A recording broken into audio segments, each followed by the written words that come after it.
Hello नमस्कार, स्वागत है आपका इस न्यू सीरीज में। आज से हम लोग 12th क्लास के फिजिक्स का लेसन स्टार्ट कर रहे हैं और फर्स्ट लेसन इस सब्जेक्ट में है विद्युत आवेश और क्षेत्र। विद्युत आवेश और क्षेत्र में सबसे पहला टॉपिक आपको जानने की ज़रूरत जो है वो है वैद्युतिकी के बारे में। वैद्युतिकी क्या है? तो फिजिक्स की वह शाखा है या भौतिक विज्ञान की वह शाखा है जिसमें हम लोग आवेशों का अध्ययन करते हैं। किसका अध्ययन करते हैं जी? आवेशों का। और ये जो वैद्युतिकी होता है इसके दो प्रकार है। पहला है स्थिर वैद्युतिकी और दूसरा है धारा वैद्युतिकी। स्थिर वैद्युतिकी में आप याद रखेंगे कि हम लोग अध्ययन करते हैं स्थिर आवेशों का। किसका अध्ययन करते हैं? स्थिर आवेशों का। और ये जो धारा वैद्युतिकी है इसमें हम लोग गतिशील आवेशों का अध्ययन करते हैं। किसका अध्ययन करते हैं जी? गतिशील आवेशों का अध्ययन करते हैं। ठीक है, अब आप चैप्टर पे आ जाइए। देखिए यहाँ पे है सबसे पहला कि स्थिर वैद्युतिकी अर्थात इलेक्ट्रोस्टैटिक्स क्या है। तो स्थिर आवेश या आवेशों का समूह का अध्ययन स्थिर वैद्युतिकी कहलाता है। क्या कहलाता है? स्थिर वैद्युतिकी कहलाता है। स्थिर वैद्युतिकी का अनुप्रयोग निम्न है। पहला है छायाप्रति मशीन में। पहला कहाँ है? छायाप्रति मशीन में। दूसरा है कंप्यूटर प्रिंटर में और तीसरा है भूकंप लेखी अर्थात सिस्मोग्राफ में। क्लियर है? तो पहला हम लोग प्रयोग करते हैं छायाप्रति मशीन में, दूसरा कंप्यूटर प्रिंटर में और तीसरा भूकंप लेखी में इसका इस्तेमाल करते हैं। चलिए ये तो पॉइंट आपको बता दिए। अब विद्युत आवेश के बारे में कुछ जानकारियाँ आपको होनी चाहिए। याद रखिएगा, ग्रीक निवासी थेल्स ने 600 BC पूर्व एम्बर नामक पदार्थ को ऊन से रगड़ा तो वह एम्बर कागज के छोटे छोटे टुकड़ों को आकर्षित करने लगा था। एक ग्रीक निवासी थे थेल्स साहब, वो 600 BC पूर्व एम्बर नामक पदार्थ को ऊन से रगड़े तो वह कागज के छोटे छोटे टुकड़ों को आकर्षित कर ले रहा था। चूँकि एम्बर को ग्रीक भाषा में इलेक्ट्रम कहा जाता है। क्या कहा जाता है? इलेक्ट्रम। इलेक्ट्रम कहा जाता है, इसके वजह से ही इस इलेक्ट्रम वर्ड से देखो क्या क्या बना है। पहला बना है इलेक्ट्रॉन, इलेक्ट्रम से ही बना इलेक्ट्रॉन, इलेक्ट्रम से ही बना इलेक्ट्रिसिटी, इलेक्ट्रम से ही बना इलेक्ट्रोस्टैटिक्स और इलेक्ट्रम से ही बना इलेक्ट्रोमैग्नेटिज्म। क्लियर है? अब पदार्थों को रगड़कर आवेशित करना घर्षण विद्युत प्रभाव कहलाता है। यदि पदार्थों को रगड़कर आवेशित किया जा रहा हो तो उसको हम लोग घर्षण वैद्युत प्रभाव कहते हैं। दो पदार्थों को आपस में लेकर रगड़ा जाए और वो आवेशित हो रहे हो तो उसको हम लोग घर्षण विद्युत प्रभाव कहते हैं। विद्युत आवेश का डिफिनीशन याद रखिएगा कि किसी पदार्थ का वह गुण जिसके कारण विद्युत क्षेत्र और चुंबकीय क्षेत्र उत्पन्न हो वैद्युत आवेश कहलाता है।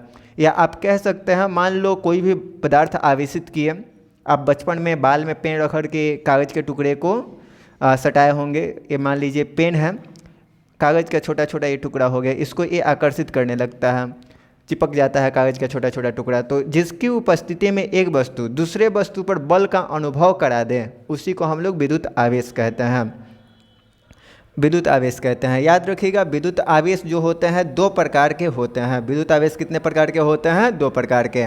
पहला धन आवेश पॉजिटिव चार्ज और दूसरा ऋण आवेश यानी निगेटिव चार्ज। अब धन आवेश क्या होगा? तो धन आवेश इलेक्ट्रॉन का त्याग करता है। धन आवेश जो होता है किसका त्याग करता है जी? इलेक्ट्रॉन का।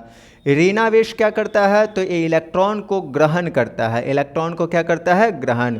अब देखो, कोई भी पदार्थ हो इसमें जितना प्लस होगा उतना ही क्या होगा? माइनस। उतना ही क्या होगा? माइनस। अर्थात कोई भी पदार्थ वैद्युतः उदासीन होगा। वैद्युतः क्या होगा जी? उदासीन होगा। क्लियर है?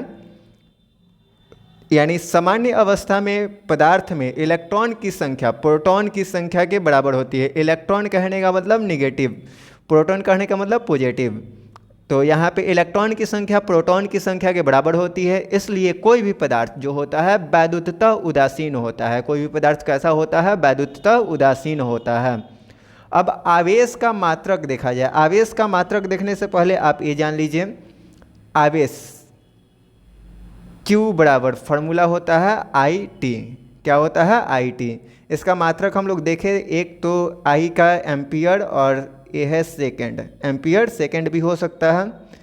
इसका मात्रक, आवेश का मात्रक एम्पियर, एक मिनट,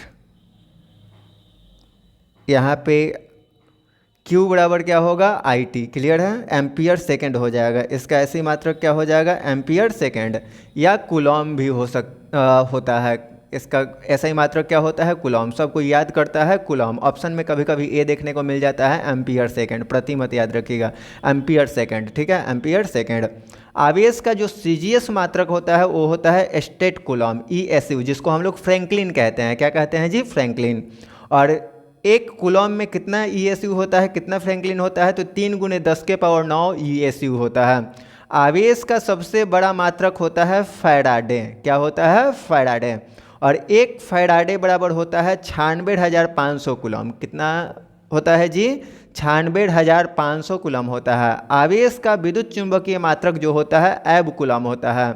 और एक कूलम में कितना एब कूलम होता है, 1/10 एब कूलम होता है। EMU यानी इलेक्ट्रोमैग्नेटिक यूनिट, ESU का मतलब इलेक्ट्रोस्टैटिक यूनिट, क्लियर है।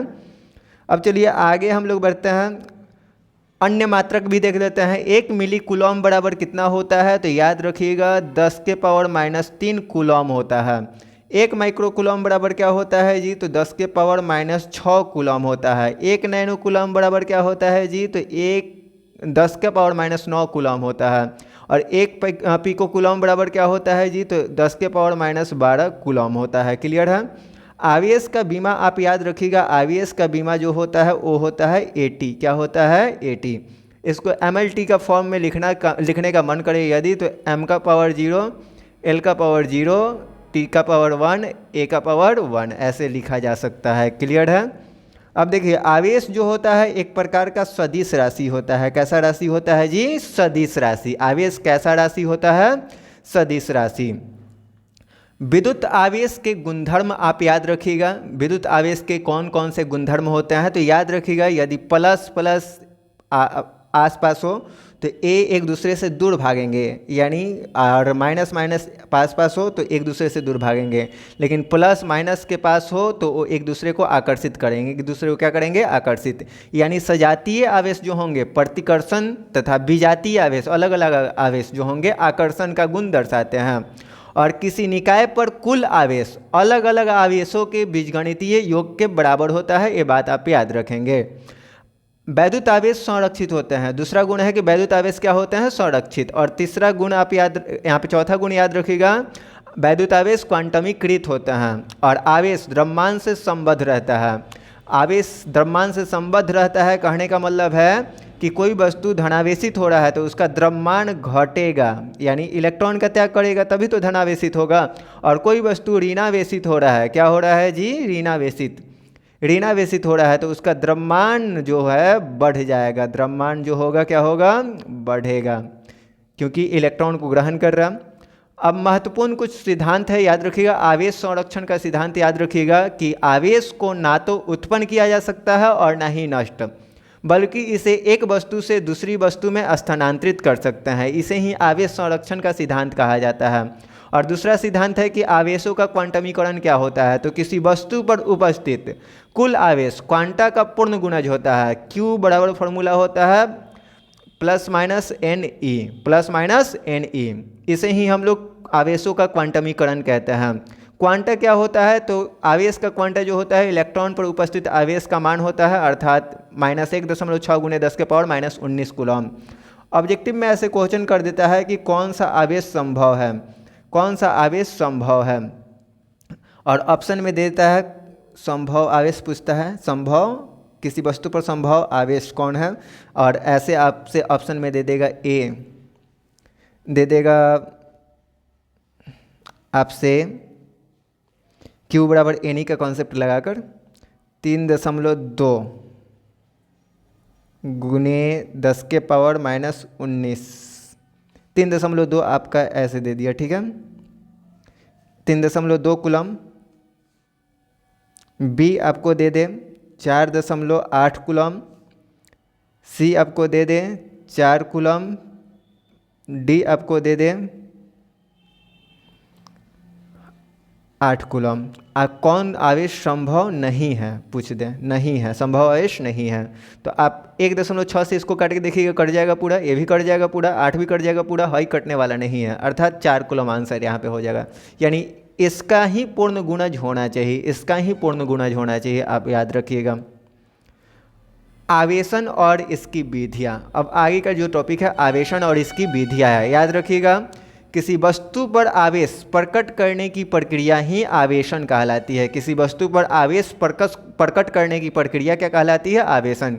इसमें इलेक्ट्रॉनों का क्या होता है? स्थानांतरण होता है। आवेशन की मुख्यतः 3 विधियाँ हैं। पहला है घर्षण द्वारा आवेशन, 2 वस्तुओं को आपस में रगड़कर आवेशित करना घर्षण द्वारा आवेशन कहलाता है। मान लो हम लोग कांच की छड़ को हम लोग रेशमी कपड़ा से रगड़े तो यहाँ पे धनावेशित होगा कांच का छड़ और ऋणावेशित होगा रेशमी कपड़े। बिल्ली की खाल से एबोनाइट का छड़ रगड़ा जाए तो एबोनाइट का जो छड़ होगा ऋणावेशित होगा और धनावेशित होगा बिल्ली की खाल। ऊनी कपड़ा को हम लोग प्लास्टिक या रबर से रगड़े तो धनावेशित होगा ऊनी कपड़ा और प्लास्टिक और रबर जो होगा वो क्या होगा? ऋणावेशित होगा। अब चालन द्वारा आवेशन, दूसरा तरीका है चालन द्वारा आवेशन। ये याद रखिएगा, जब एक अनावेशित वस्तु के संपर्क में आवेशित वस्तु लाते हैं तो दोनों वस्तु पर समान प्रकृति का आवेश उत्पन्न हो जाता है, इसे ही चालन द्वारा आवेशन कहते हैं। अब देखो यहाँ पे एक हम लोग वस्तु बनाते हैं जो अनावेशित है, ये अनावेशित है, और एक आवेशित वस्तु यहाँ पे बनाएंगे हम लोग। एक आवेशित वस्तु इसके संपर्क में लाएंगे, आवेशित वस्तु इसके संपर्क में लाया जाएगा, ठीक है। ये आवेशित वस्तु इसके संपर्क में ला दिए। अब संपर्क में ये जैसे ही आया तो क्या होगा? तो दोनों को हम लोग फिर से अलग कर देते हैं, सटाने के बाद फिर दोनों को अलग कर देते हैं।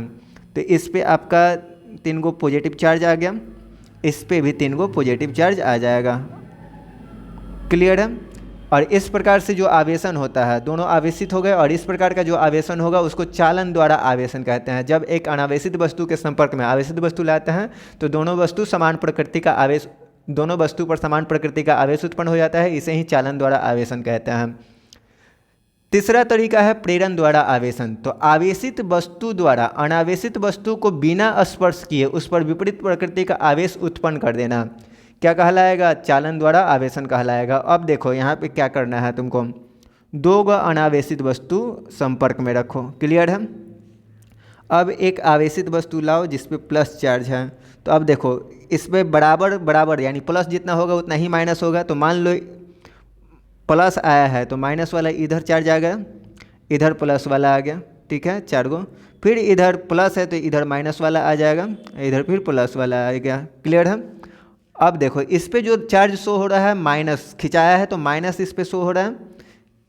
एक वस्तु जो है इस पे माइनस चार्ज शो हो रहा है और एगो पे खींचोगे ना तो एगो पे तुमको प्लस चार्ज शो होता हुआ दिखेगा। क्लियर है? और इस प्रकार से वस्तुएं आवेशित हो जाती है। यानी आवेशित वस्तु द्वारा अनावेशित वस्तु को बिना स्पर्श किए केवल पास लाओगे तो उस पर विपरीत प्रकृति का आवेश उत्पन्न हो जाएगा। इसी को प्रेरण द्वारा आवेशन कहा जाता है। अब चालकता के आधार पे आप याद रखिएगा कि पदार्थों का वर्गीकरण करते हैं तो ये 3 टाइप के होते हैं। पहला होता है चालक। याद रखिएगा वे पदार्थ जिनमें से आवेशों का प्रवाह आसानी से हो उसे चालक पदार्थ कहते हैं। उदाहरण के लिए चांदी, तांबा, लोहा, एल्युमिनियम हो जाएगा। और विद्युत का सबसे अच्छा चालक जो माना जाता है, सबसे अच्छा चालक किसको माना जाता है? तो सबसे अच्छा चालक होता है चांदी। क्या होता है जी? चांदी। और चांदी का संकेत क्या होता है? Ag। सुनी, Ag। अब आगे देखिए, दूसरा है कुचालक। विद्युत रोधी पदार्थ भी इसको कहते हैं, अचालक पदार्थ भी कहते हैं। वे पदार्थ जिनसे आवेशों का प्रवाह संभव नहीं हो उसे कुचालक पदार्थ कहा जाता है। जैसे में कांच, प्लास्टिक, एबोनाइट, ऊन, ये सब क्या है? कुचालक पदार्थ है। क्लियर है आपका ये कंसेप्ट? अब तीसरा है अर्धचालक। तो वे पदार्थ जिनकी चालकता चालकों और कुचालकों के मध्य होती है उसे हम लोग अर्धचालक कहते हैं। अर्धचालक का उदाहरण हो जाएगा सिलिकॉन, जर्मेनियम, उसके बाद आर्सेनिक, एंटीमनी, ये सब हो जाएगा। देखो उपधातु जो होगा अर्धचालक होगा, उपधातु जो होगा क्या होगा? अर्धचालक की श्रेणी में आएगा, अर्धचालक की भांति व्यवहार करेगा। क्लियर है? उपधातुओं की संख्या होती है 7। कितनी होती है? 7। इसका ट्रिक होता है, आप याद रखना, ए बस पलट जा, ए बस पलट जा। ए से हो जाएगा एंटीमनी, ए से क्या हो जाएगा? एंटीमनी। ब से हो जाएगा बोरॉन और स से हो जाएगा सिलिकॉन, स से क्या हो जाएगा? सिलिकॉन। और पल से पोलिनियम हो जाएगा, पल से पोलिनियम। और ट से टेरिलियम, टेरिलियम। टेरिलियम के बाद ज से जर्मेनियम। जर्मेनियम देखो 7 गो तत्व हो गया होगा। Germanium. Germanium 1 2 3 4 5 6। 8 antimony, boron, silicon. पलट जाओ ये बस पलट जाओ। आर्सेनिक छोड़ दिए, लास्ट में आर्सेनिक आ जाएगा। आर्सेनिक अ से आर्सेनिक। क्लियर है। ये 7 गो अर्धचालक का नाम आप याद रख सकते हैं। सो गाइज अब जो नेक्स्ट टॉपिक है नेक्स्ट वीडियो में कवर करेंगे। धन्यवाद।